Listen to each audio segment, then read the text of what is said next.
ఏవండోయ్, నేను నా వానర సైన్యం అదేనండి, నా 10th క్లాస్ స్టూడెంట్సు అందరం కలిసి యుద్ధ ప్రాతిపదికన గార్డెన్ క్లీన్ చేస్తున్నామండి.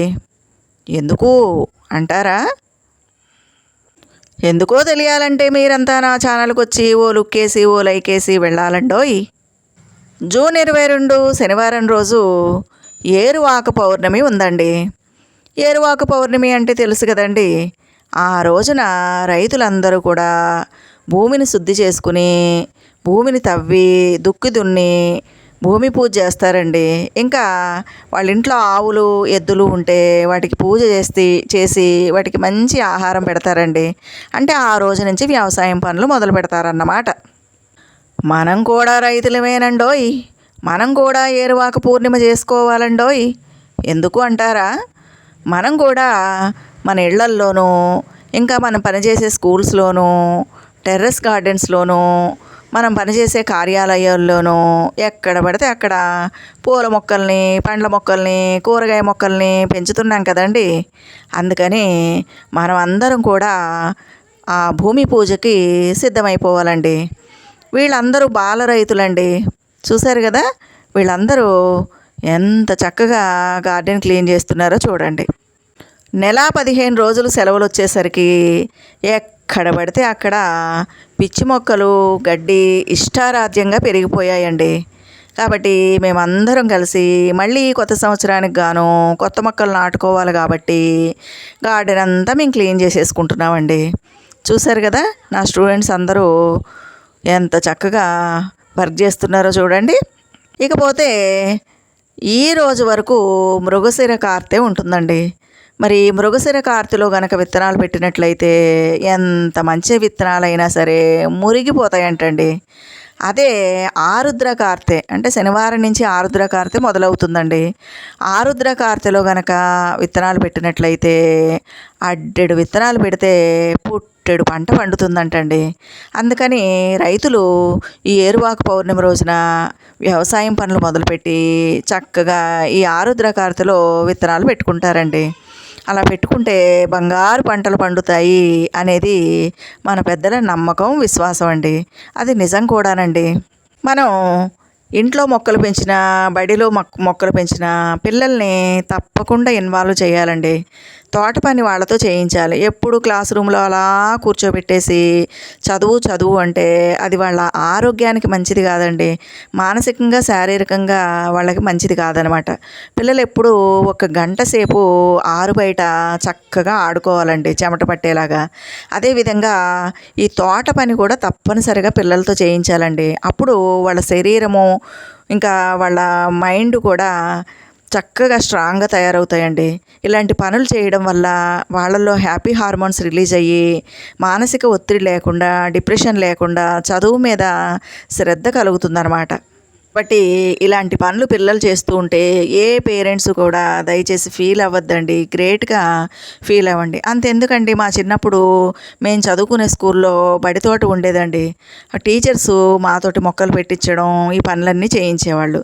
అదేవిధంగా ఇంట్లో కూడా అమ్మమ్మలో వీళ్ళందరూ కూడా మాతో మొక్కలు పెట్టించడం, ఇంకా వాటికి నీళ్లు పోయించడం, ఎక్కడైనా పనికిరాని పిచ్చి మొక్కలు ఉంటే వాటిని తీయించడం, పువ్వులు కోయించడం, పువ్వులు మాలలు కట్టించడం, కూరగాయల మొక్కలు ఉంటే కూరగాయలు కోయించడం, పండ్లు కోయించడం, ఇలాంటి పనులన్నీ మాతో చేయించేవారండి. కాబట్టి ఈ పర్యావరణాన్ని పరిరక్షించేటటువంటి ఆ బాధ్యతను మా కాలంలోనే పేరెంట్స్, టీచర్సు మాకు వాటి గురించి వివరం చెప్పకుండానే మా జీవితాల్లో ఒక భాగం చేశారండి. అదేవిధంగా ఈ రోజుల్లో కూడా చదువుతో పాటు విద్యార్థులకి పర్యావరణం పట్ల, మొక్కల పట్ల ఖచ్చితంగా వాళ్ళు తినే ఆహారం పట్ల అవగాహన కలిగించాలండి. టీచర్సు, పేరెంట్సు ఇద్దరు కూడా అవగాహన కలిగించాలి. అది మన కర్తవ్యం, మన ధర్మం అండి, మన బాధ్యత కూడా. ఎందుకంటే పిల్లలు అమాయకులండి, వాళ్ళకి ఏం తెలుసు, మనం ఏది చెప్తే అదే వింటారనమాట. వాళ్ళకి ఏమీ తెలియదు. కాబట్టి ఈ వయసులోనే వాళ్ళు ఎలాంటి ఆహారం తింటున్నారు, ఎలాంటి వాతావరణంలో బతుకుతున్నారు, దీనివల్ల నష్టాలు ఏంటి, వీటన్నిటి గురించి అవగాహన కలిగించాలండి. మన భూమిని మనం కాపాడుకోవాలని, మన మట్టిని మనం కాపాడుకోవాలని, మన గోమాతను కాపాడుకోవాలని, మన స్వచ్ఛమైన నీటిని కాపాడుకోవాలని, ప్రకృతి మాతను, భూమాతను, గోమాతను కాపాడాలని వాళ్ళకి చిన్నతనంలోనే అవగాహన కలిగించాలండి. ఈ వయసులో వాళ్ళ మనసులో ఎలాంటి భావాలు నాటుకుంటాయో పెద్ద పెరిగిన తర్వాత అవే వాళ్ళకి మార్గాలు, బాటలు అవుతాయండి. అందుకే వాళ్ళతోటి నేను ఈ పనులన్నీ చేయిస్తూ ఉన్నానన్నమాట. మీకు ఒక విషయం తెలుసా అండి? మన దేశానికి ఆంగ్లేయులు రాకముందు మన దేశంలో 3 కోట్ల జనాభా ఉండేదంటండి. 130 కోట్ల ఆవులు ఉండేవంట. మరి మన భారతదేశాన్ని ఆంగ్లేయులు ఆక్రమించుకున్న తర్వాత వాళ్ళు మన భారతీయులు ఇంత బలంగా ఉండడానికి కారణం, ఇంత ఆరోగ్యంగా ఉండడానికి కారణం, మన దేశం పాడి పంటలతోటి ఇంత సుభిక్షంగా ఉండడానికి కారణం, ఇంకా మన భారతీయులు ఇంత మేధస్సుతోటి శక్తివంతులుగా ఉండడానికి కారణం, మన భూమిలో బంగారు పంటలు పండడానికి కారణం గోమాత అని కనిపెట్టారండి. కనిపెట్టి మనల్ని ఏమీ చేయలేక వాళ్ళు ముందుగా మన గోమాతని మనకు దూరం చేశారనమాట. అంటే ఆవుల్ని, ఎద్దుల్ని చంపేయడం ఇలాంటి పనులు చేశారు. ఇంకా పైగా వాళ్ళు మనకి ఏమి నూరు పోశారు అంటే, మీరు కల్చర్ లేని వాళ్ళు, మేము చూడండి చక్కగా సూటు బూటు వేసుకుని ఎంత దర్జాగా, ఎంత హుందాగా ఉన్నామో, మేము బాగా చదువుకున్నాము, ఇంగ్లీష్ మాట్లాడుతున్నాము, మరి మీరు మాట్లాడే భాషలన్నీ కూడా చాలా మోటుగా ఉంటాయి, మీకు చదువు లేదు, ఏమీ లేదు, ఎప్పుడు వ్యవసాయం పనులు చేస్తూ ఉంటారు, పంచె కట్టుకుని తిరుగుతూ ఉంటారు అని లేనిపోనివన్నీ నూరు పోసి మన భారతీయుల మనసుల్ని విషతుల్యం చేశారండి. అవన్నీ నిజమనుకుని మొర్రిని చూసి వెర్రి వాత పెట్టుకున్నట్లు వాళ్ళకు ఉండే చెడు అలవాట్లన్నీ మనం నేర్చుకున్నామండి. అందులోని భాగంగానే ఇంకా 1965లో వచ్చినటువంటి గ్రీన్ రెవల్యూషన్ మన పాలిట ఒక పెద్ద శాపంగా మారిపోయిందండి. ఎందుకంటే మన భారతదేశానికి స్వాతంత్రం రాకముందు మనకి ఒక ఎకరానికి 5 నుండి 10 బస్తాల ధాన్యం పండేదంటండి. మరి విదేశాల్లోనైతేనేమో రసాయనిక ఎరువులతోటి వాళ్ళు పంటలు పండించేవారు కాబట్టి, హైబ్రిడ్ విత్తనాలు వాడేవారు కాబట్టి 30-40 బస్తాలు పండేవంటండి. ఈ విధంగా ఆంగ్లేయులు మనకి ఇవన్నీ కూడా నేర్పించడం వల్ల మన భారతదేశంలో కూడా అది చాలా గొప్ప అనుకుని ఇక్కడ కూడా అందరూ మేధావులు, శాస్త్రవేత్తలు, నాయకులు అందరూ ప్రచారం చేయబట్టి మనకి గ్రీన్ రెవల్యూషన్ పేరుతోటి హైబ్రిడ్ విత్తనాలను తెచ్చుకుని దేశవాళీ విత్తనాలని మనం పక్కకు పడేసామండి. ఇంకా పురుగు మందులు, రసాయనిక ఎరువులు వాడడం మొదలుపెట్టామన్నమాట. అలా వాడడం వల్ల ఏమైందంటే రాను రాను పంటలు అయితే పండిని 30-40 బస్తాలు రాగానే అందరూ ఏదో గొప్ప సాధించేసినట్లు అందరూ చాలా ఫీల్ అయిపోయారండి. కానీ దానివల్ల భూసారం తగ్గిపోయింది. ఆవు పేడ ఎరువులు ఇవన్నీ వాడడం మానేశారనమాట. ఇంకా ఆ పురుగులు మరింత స్ట్రాంగ్ అయిపోయి ఆ భూమి కూడా మరింత నిస్సారం అయిపోయి మరింత ఎక్కువ పురుగు మందులు వాడాల్సి వచ్చిందండి. మనం యాంటీబయాటిక్స్ వాడితే కనుక చూడండి, డోస్ పెంచి మరీ రాస్తూ ఉంటారు చూడండి. ఆ విధంగా ఎక్కువ డోస్ పెంచి రసాయనిక ఎరువులు వాడడం వల్ల, హైబ్రిడ్ విత్తనాల వల్ల రాను రాను మన భారతీయుల ఆరోగ్యం అంతా కూడా పాడైపోయిందండి. అనేక అనారోగ్యాల పాలన మనం పడిపోతున్నాం అన్నమాట. ఈ రోజున మనం చూసుకుంటే స్వచ్ఛమైన గాలి, నీరు, ఆహారం అన్నీ కల్తీయేనండి. ఢిల్లీలో అయితే గాలి కూడా కొనుక్కుంటారంటండి. 1 లీటర్ ఆక్సిజన్ 1500 రూపాయలంట. ఇంకా గొప్ప విషయం ఏంటో తెలుసా అండి?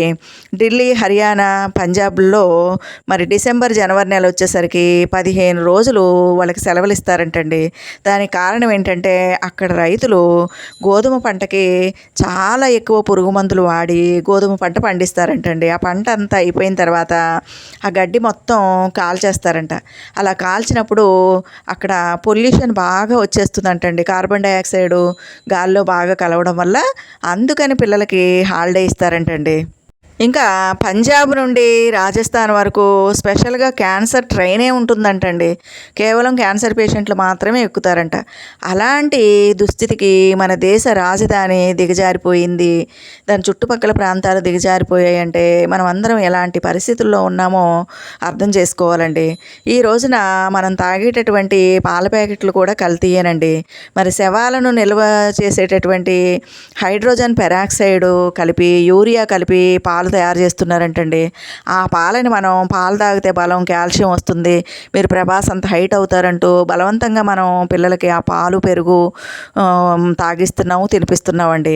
ఇంకా కూరగాయలు కానీ, ధాన్యం కానీ విపరీతంగా పెస్టిసైడ్స్ వాడడం వల్ల ఆ పురుగు మందులు అవశేషాలన్నీ కూడా కూరగాయల్లోనూ, ఆ ధాన్యాల్లోనూ ఉంటున్నాయి కాబట్టి మరి పిల్లలు కానీ, పెద్దలు కానీ అనేక అనారోగ్యాల బారిన పడుతున్నారండి. కాబట్టి ఈ రోజున మనం చూసుకుంటే స్వచ్ఛమైనటువంటి గాలి లేదు, నీరు లేదు, ఆహారం లేదు, అన్నీ కల్తీయేనండి. కాబట్టి పిల్లలకి చిన్నప్పటి నుంచి ఈ మొక్కల పట్ల, ఈ పర్యావరణం పట్ల, ఈ కల్తీల పట్ల అవగాహన కలిగించాలండి. మళ్ళీ మనకి మన భారతదేశానికి స్వాతంత్రం రాకముందు ఎలాంటి మంచి ఆహారం, మంచి గాలి ఉండేదో అలాంటివన్నీ కూడా మళ్ళీ మన దేశానికి రావాలండి. ఎందుకంటే మన ముందు తరాలకి మనం అందించాల్సింది స్వచ్ఛమైన గాలి, నీరు, ఆహారం అండి. వాళ్ళు ఎంత పెద్ద చదువులు చదివినా, ఎంత ఉన్నత ఉద్యోగాలు చేసినా వాళ్ళు తినేది గుప్పెడు అన్నమే తింటారండి. డబ్బు, బంగారం అయితే ఎవరు తినరు. కాబట్టి మనం తప్పనిసరిగా పిల్లలకి ఈ విషయాల పట్ల అవగాహన కలిగించాలి. పిల్లలకి సేంద్రీయ వ్యవసాయం చేయమని వాళ్ళని ప్రోత్సహించాలండి. నేను ఎప్పుడూ పిల్లలకి చెప్తూ ఉంటాను, మీరు ఎంత పెద్ద చదువులు చదివినా, ఏ ఉద్యోగం చేసినా అది మీకు వృత్తి అవుతుంది, కానీ మీ ప్రవృత్తి ఎప్పుడు కూడా వ్యవసాయం అయి ఉండాలి. అది కూడా ప్రకృతి వ్యవసాయం, సేంద్రీయ వ్యవసాయం చేయాలి. మీరు పొలాలు కొనుక్కోండి, ఆవులు కొనుక్కోండి, ఆవు పేడతోటి, ఆవు పంచకంతో మొక్కలు పండించండి, పంటలు పండించండి అని నేను ఎప్పుడూ చెప్తూ ఉంటానండి. కాబట్టి పిల్లలకి పేరెంట్స్ కూడా అలానే చెప్పాలి. ప్రతి పాఠశాలలోనూ ఉపాధ్యాయులు అందరూ కూడా పిల్లలకి నోరు పోయాలండి. ఇదే అసలైన చదువు అండి. ఎంత పెద్ద పెద్ద చదువులు చదివేసి, పెద్ద ఉద్యోగం చేసేసి, బోల్డ్ అంత సంపాదన వచ్చేసిన వాడికి కడుపు నిండా సరైన తిండి లేకపోతే, స్వచ్ఛమైన గాలి లేకపోతే, స్వచ్ఛమైన నీరు లేకపోతే, స్వచ్ఛమైన వాతావరణం లేకపోతే, అనారోగ్యాల పాలైతే అవన్నీ ఏం చేసుకుంటాడు చెప్పండి. అందుకని మన ముందు తరాలకి వాళ్ళకి మనమే ఎడ్యుకేట్ చేయాలండి. ఈ విషయాలన్నీ కూడా మనమే చెప్పాలన్నమాట. కాబట్టి పిల్లలకి ప్రతి ఒక్కరికి ఆవు యొక్క గొప్పతనం చెప్పాలండి. ఒక్క ఆవు గనక మన దగ్గర ఉంటే 30 ఎకరాల భూమిలో బంగారు పంటలు పండించవచ్చు అనమాట. ఆవు పేడ, ఒక 100 గ్రాముల ఆవు పేడలో కోటాను కోట్ల 500 కోట్ల మంచి బ్యాక్టీరియా, భూమికి మేలు చేసే బ్యాక్టీరియా ఉంటుందండి. ఇంకా ఆవు పంచకం పెస్టిసైడ్గా పనిచేస్తుంది. ద్రవజీవామృతం, ఘనజీవామృతం తయారు చేసుకుని మనం ఇంట్లో మొక్కలు పెంచుకున్నా, తోటలో మొక్కలు పెంచుకున్నా, పొలాల్లో పెంచుకున్నా, టెర్రస్ మీద పెంచుకున్నా, ఎక్కడ పెంచుకున్నా ఈ విధంగా సేంద్రీయ వ్యవసాయం చేసినట్లయితే మంచి ఆరోగ్యకరమైనటువంటి ఆహారం మనకు దొరుకుతుందండి. అందుకని ఈ విషయాల పట్ల పిల్లలకి తప్పనిసరిగా మనం అవగాహన కలిగించాలన్నమాట. అసలైన చదువు అంటే ఇదేనండి. అందుకే నేను ఈ విషయాల పట్ల వాళ్ళకి ఎప్పుడూ నేను చెప్తూ ఉంటాను. ఈ విధంగా మొక్కలు అవన్నీ కూడా వాళ్ళతోటి నాటిస్తూ ఉంటానండి. కాబట్టి పేరెంట్సు, టీచర్సు అందరూ కూడా తప్పనిసరిగా మొక్కల పెంపకంలో పిల్లల్ని బాధ్యులను చేయండి. మీరు కూడా పాలు పంచుకోండి. ఇది నాకు సంబంధించిన పని కాదు అనుకోకండి. ఇంకా పిల్లలకి కొన్ని బాధ్యతలు అప్పగించాలండి. ఇలా గార్డెన్ క్లీన్ చేయించడం, వాళ్ళని విత్తనాలను తీసుకురమ్మడం, మొక్కలు తీసుకురమ్మడం, వాళ్ళతో నాటించడం, కూరగాయలు కాస్తే కనుక వాళ్ళతో కోయించడం, పువ్వులు అయితేనేమో వాళ్ళతో కోయించడం, ఇవన్నీ కూడా చిన్న చిన్న వంటలు వాళ్ళతో తయారు చేయించడం, ఇవన్నీ చేయాలండి. పిల్లలు ఆహార పదార్థాలు తినేటప్పుడు మరి పురుగు మందులతో పండించిన ఆహారాలకి, మనం ఇంట్లో ఈ విధంగా సేంద్రియ పద్ధతుల్లో పండించిన ఆహారానికి ఉన్న తేడాలేంటి, దేనివల్ల ఏ లాభాలు ఉన్నాయి, దేనివల్ల ఏ నష్టాలు ఉన్నాయి, ఇవన్నీ కూడా పిల్లలకి తల్లిదండ్రులు ఎక్స్ప్లెయిన్ చేయాలి, టీచర్స్ కూడా ఎక్స్ప్లెయిన్ చేయాలండి. ఎందుకంటే ఈ కాలం పిల్లల్ని చూస్తే నిజంగానే జాలేస్తుందండి. పాపం వాళ్ళకి మంచి ఆహారం ఏమి ఇస్తున్నామండి మనం? ఏమి ఇవ్వట్లేదు. ఇంకా చదువుల పేరుతోటి మొయ్యలేనంత బరువుని వాళ్ళ నెత్తి మీద పెట్టి మనం మోయిస్తున్నాం అనమాట. ఏమైనా పరీక్షలు, మార్కులు, ర్యాంకులు అంటూ వాళ్ళని విపరీతమైనటువంటి స్ట్రెస్కి మనం గురి చేస్తున్నాం అనమాట. కాబట్టి చదువు అవసరమే. చదువుతో పాటు ఇవన్నీ కూడా వాళ్ళకి చెప్పాలండి. మనం తినే ఆహారం ఎంత కల్తీ అవుతుంది, కాబట్టి మనం ఆహారాన్ని మనమే పండించుకోవాలని, మన భూమాతను, గోమాతను, ప్రకృతి మాతను మనం సంరక్షించుకోవాలని ఈ విషయాలన్నిటినీ పేరెంట్స్, టీచర్స్ తప్పకుండా పిల్లలకి చెప్పాలండి. అంతేకాకుండా పేరెంట్స్ కూడా ఈ సేంద్రియ వ్యవసాయం చేయడానికి, సేంద్రియ పద్ధతిలో కూరగాయలు పూలు పండించడానికి ఉత్సాహం చూపించి వారు కూడా తప్పకుండా ఈ పద్ధతులు పాటించాలండి. మరి ఏరువాక పూర్ణిమకి మేము అందరం సిద్ధమైపోయామండి. గార్డెన్ క్లీన్ చేసేసుకున్నాము. ఈ వీడియో మీకు నచ్చితే లైక్ చేయండి, షేర్ చేయండి, సబ్స్క్రైబ్ చేయండి. మీరు కూడా మీ గార్డెన్ క్లీన్ చేసుకుని ఏరువాక పౌర్ణమికి మీరు కూడా సిద్ధమైపోండి. మీరు కూడా చక్కగా కూరగాయలు ఆర్గానిక్ పద్ధతిలో, సేంద్రియ పద్ధతిలో పంటలు పండించుకోండి.